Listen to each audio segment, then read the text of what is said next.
Hi, this is Sandra Hart of Over 60 with Sandra. This is something new to me. I am used to being in front of the camera, but as an anchor person, a spokesperson, or perhaps in film, I'm not usually in front of the camera being just me. And you don't know how hard that is, just to try to be yourself without putting on any character into your dialogue. Well, we've all had different chapters in our lives, haven't we?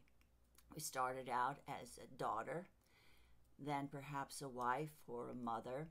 All these different chapters in our life have required us to have different skills, different types of patience, different sacrifices. But once our children have retired, left the nest, and once we have retired, then who are we? Do we really know who we are? It's at that time when we're not defined by our jobs, by our children or their successes, by the love of our spouses. It's a time when we define ourselves by who we are. And it's a great adventure. It's a great adventure to try to figure out who you really are as a person. It's taken me a long time because, as I said before, I was always playing some kind of role.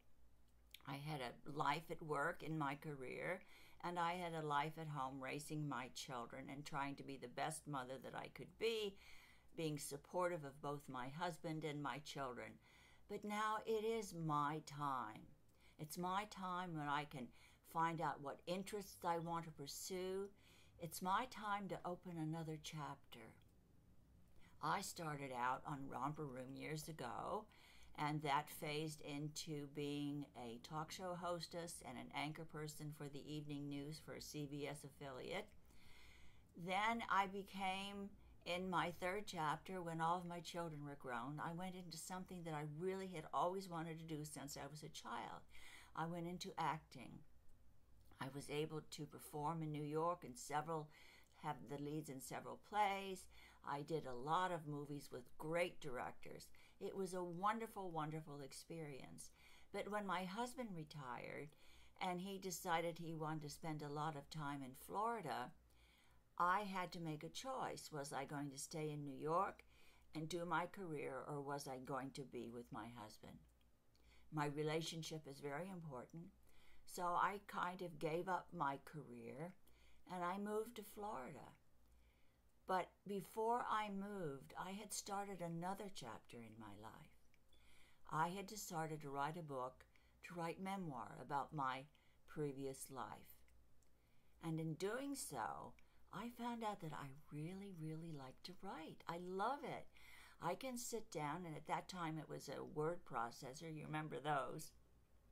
But I sat down and I got lost in my words and in my writing. And I loved it so much that now I have written 5 books that have been published. And it's a new chapter and a new pleasure in my life. So I think that now that I am over 60, I have finally found out who I am. I am a writer.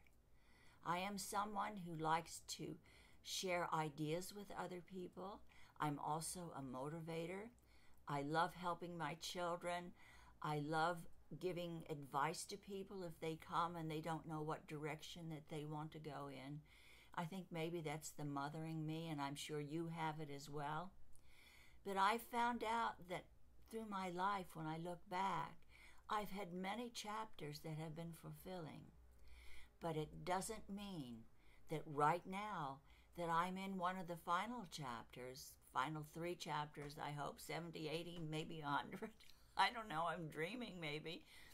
But I found out that it is possible to find a relevancy, to find happiness, and to find something that you absolutely love to do. It is never too late to be happy. It's never too late to be going on adventures in your mind or in your life. It's just never too late. I don't know who said it's over, not over till it's over. I think it was somebody in baseball. But it really is true. It's not over till it's over. And you can still reinvent yourself. You can follow your dreams, your creative heart, whatever you want to do. It is possible. And quite honestly, because I am over 60, I really don't care what other people think. I'm not shackled by those, oh my goodness, maybe I shouldn't do this because somebody will say something or embarrass my kids. I'm at the point where it doesn't matter because I accept myself and I accept others for their differences. So today, think about, we just had Thanksgiving, think about starting the new year and thinking about starting a new you. So I hope that you will follow me. Just push the little subscribe button below and send me questions. Give me your thoughts. Let me know how you feel about being over 60 and tell me the wonderful things about it or maybe the things that you're a little bit worried about at our age. So I hope you will join me every week and we'll go on all kinds of adventures with health, beauty, lifestyle, things that are in the news, things that we should be concerned about and that might affect our lives. So have a great day today and thank you so much for joining me.